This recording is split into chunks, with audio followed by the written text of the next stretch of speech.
All right, SSR Saki releases tomorrow on Global. So we are doing a character guide for this character. We're going to talk about what team she fits on, what skills you want to upgrade first, what recollections you want to run on her. But before we get into all of that, we are going to take a look at her kit. So she is a green type attacker unit, and she's a really interesting character because basically her characteristic is the lower her health gets, the more damage she can do. So her skill 1 is I'll blow you away. Deals melee combined damage equal to 75% taijutsu and 70% jujutsu to the selected enemy. All of her skills have this taijutsu jujutsu split, which is kind of good because some enemies are resistant to one or the other. So that means this character is going to be effective in multiple circumstances, but really, like, I don't know how I feel about characters like this because, like, yes, she does get stronger the lower her HP gets, but generally when we look at any other gacha game that ever has a character like this, these characters don't do super well. And really, if we're looking at the tier list that already exists for JP, she's not very high on the tier list, but that doesn't mean she doesn't have her uses. It is a PvE game. Every character has their uses, right? Her skill 2 is Don't Get Carried Away.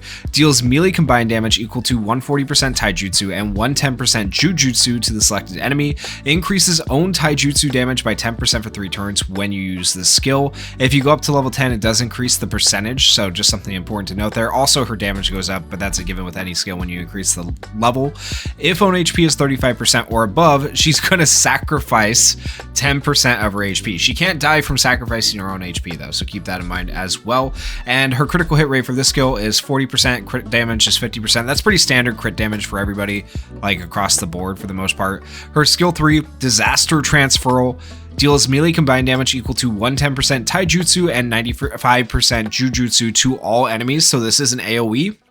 This is one of her better skills. One of the things that actually I would say makes her somewhat useful because this skill is going to allow you to clear like low level mobs fairly quickly, and the skill, this is the big thing, fills your ultimate skill gauge by 250. Okay, so that's really good. And also the lower your HP is, the greater the damage boost, up to 40%. So once again, the lower your HP is, the better this character is, which is kind of weird. This is one of the weirdest characters I feel like that they've ever released on Jujutsu Kaisen Phantom Parade. They really tried to do something different with it.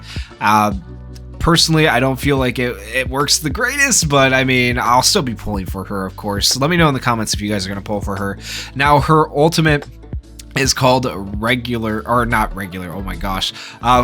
of Resolve, deals melee combined damage equal to 320% taijutsu and 290% jujutsu to the selected enemy. The lower your own HP, the greater the damage boost, up to 40%. At level 10, the percentages go up a lot more, right? So, but even at level 10, it's basically 1100% damage. You need your health to be low enough to get that extra 40% to actually make her hit as hard as some of the other units in the game. So not the highest like base stats for an SSR character when it comes to doing like damage with your ultimate. So just keep that in mind. And it is a single target attack. It's not an AoE. But she does have the AoE on her skill 3, so don't forget about that either. But generally, for like the best characters in the game, they are going to have AoE ultimates, especially if they're an attacker type unit. And then for her auto skill, she has one really big auto skill. I don't know why they didn't break it up into multiple, but it does a lot of things, okay? So able-bodied at the start of the battle, grants revival status to self 1 time. So it's similar to Blue Itadori. If you've gotten him on Global, she will have a revive if she drops to 0 health.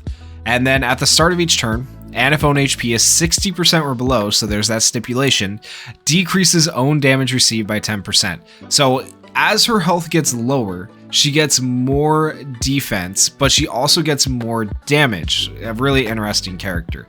The lower your own HP is, the greater the damage received decrease becomes, up to 40%, or the more damage reduction you get. I don't know, it's worded weirdly. The more damage reduction you get, up to 40%, right? So you can get 40% damage reduction the lower your HP is.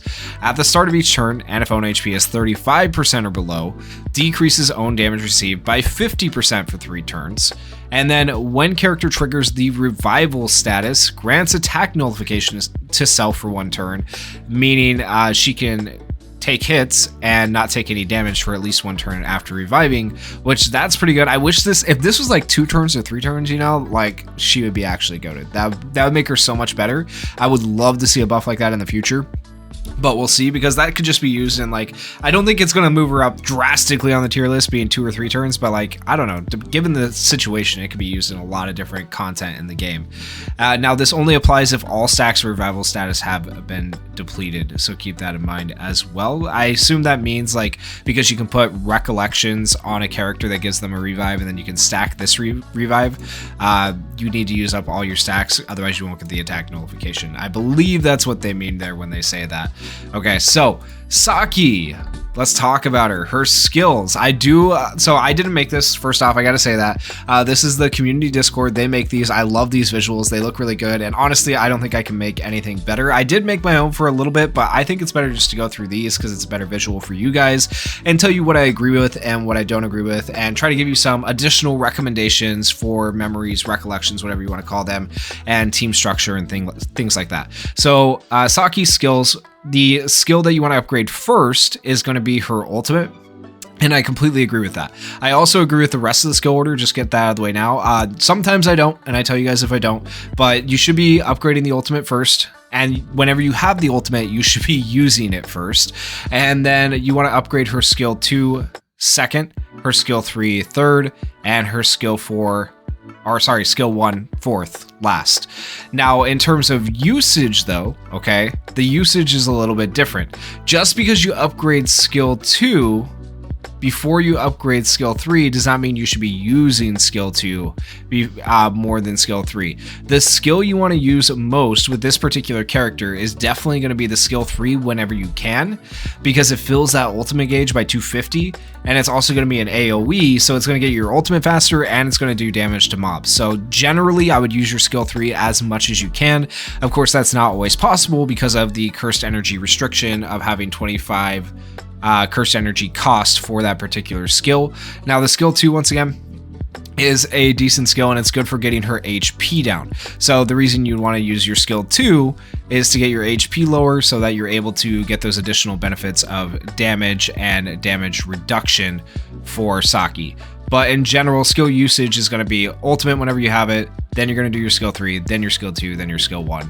This right here is showing the upgrade order though. This is definitely how you should upgrade it. So ultimate should be level 10 first, skill 2 should be level 10 second, skill 3 should be level 10 third, and skill 1 should be level 10 fourth. Now as for materials, you're going to need the distorted plate and golden accessory. Keep in mind these come in different rarities, so you have like the silver, the gold, the blue, the green, and we're actually about to get an upgrade to the character grade level here soon, so there's going to be actually even more materials to farm out. So you want to make sure you're farmed out to the max board right now on global, and it is going to go up even higher, so please keep that in mind as well.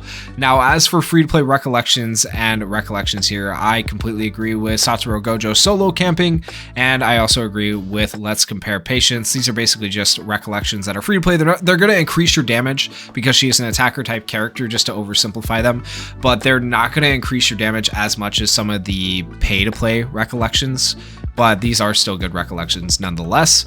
And then to oversimplify all of these recollections again, for attacker type units, it's pretty simple, but all of these are going to increase your damage overall. Like Adult Time's a generic one that increases damage for most types of characters. Now, she is a character that has Jujutsu and Taijutsu damage, so running any recollection that has both of those things that boost both Jujutsu and Taijutsu damage is a good recollection to run. However, I do want to point out that she is a character with higher Taijutsu damage than Jujutsu damage in a lot of cases. Like right here, it's 140% to 110%, and if you get to level 10, it's a lot higher, 230 to 181, right?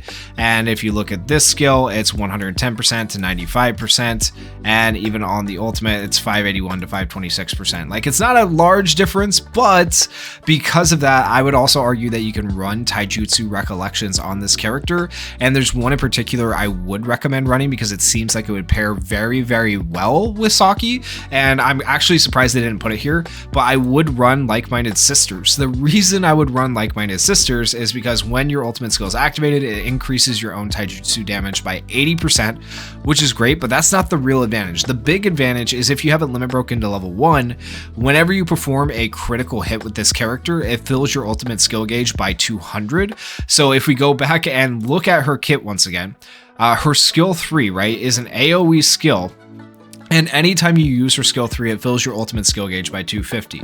So if you're facing 3 enemies, you have a pretty good chance to hit a crit on one of those 3 enemies. So you're going to fill your ultimate gauge up by 250 just for using the skill. And then if you have this Recollection equipped, you're going to fill it up by another 200. So that's 450 ultimate gauge. You're going to be getting your ultimate gauge very quickly with this character if you do decide to use Like-Minded Sisters. So I agree with the Recollections they have here, but an additional one I would add in is Like-Minded Sisters. Now the disadvantage to Like-Minded Sisters is you're not probably going to get as much of a damage boost as some of these other ones that are listed here, because this one is specifically only for taijutsu. So keep that in mind when you guys are looking at Recollections and trying to maximize damage with your characters. Now, as for the breakdown, this is the reasoning for why they have come up with the things they've come up with on the sheet here. So Saki has a passive revive. When Rindo reaches low health, she also gets passive defense buff. That defense buff is actually big too. It's so weird having a defender type attacker. It's strange. She deals self damage and self buff with skill 2, which helps trigger her low health buff. So it's actually a good thing that she damages herself essentially. The lower the health, the higher her damage gets. Low health buff activates and stacks every turn, and then she clears mobs easily with skill 3. I actually did not read this part at all before going through the video, but basically they recapped everything I said, so I completely agree with all of that. And then downside, cannot fully utilize her potential in auto mode. 100%, that is a downside. I also would kind of care if this was just a straight taijutsu character. I think it'd be better because you could just run Like-Minded Sisters, and I think that'd be amazing for her damage and the crit and the ultimate gauge and everything. I do think it's kind of a downside actually in this particular character's case that her damage is split between jujutsu and taijutsu, but I mean, it is what it is. And then her teams right here. We have the sustained self buff and enemy debuff. This is actually a pretty good team for her, because you're going to be able to debuff with him, you're going to be able to buff with Yaga, and you're going to be able to sustain the cursed energy for everybody, because remember, her skill 3 costs 25 cursed energy. It's quite a bit, and these two need cursed energy to be able to keep up his buffs, and Gato needs the cursed energy to be able to keep up his debuffs. So really, Kaido's essential to this team, but it'll give everybody the cursed energy they need to continue doing what they need to do, and she's going to be your main source of firepower, clearing ads and stuff like that. Honestly, this team is something more you're going to run in like general story mode content as more story mode missions and stuff like that come out. I feel like that's where you'd run this. You could run it in certain stages of Illusory Tower. I feel like there's probably better choices though when it comes to green characters, like for Illusory Tower, like Mahito or Hollow Purple Gojo. If you have those characters, I would choose them first. But like, let's say you don't have Hollow Purple Gojo, your best green character is Mahito. I think she could be a decent sub-slot unit for you to potentially like finish an enemy off, because she does have that revive. So she comes in, does some damage. Oh no, she dies. She has that revive and gets that last hit in for you if you need her. So she does have potential there as well. And then the second team for her, self what does that even say? I can't even tell. Self bud and enemy debuff. I'm not sure what that means, but Nishimiya, Yaga, and then we have Gato. So basically the idea here is you're just going to buff, debuff, and then do damage. But the disadvantage to this team, once again, is not having Kaido. Because you don't have Kaido, you can't take on longer form content, I guess I would say. So the only time you'd really run this team is if you're doing like a 3 to 4 turn clear and you're going to try to essentially wipe out the enemy quickly, which I don't know that Saki really has the firepower. So I don't know if I necessarily agree with this particular team right here. Generally, in my opinion, if you are going to run this character, I would say it's pretty essential to have Kaido on the team.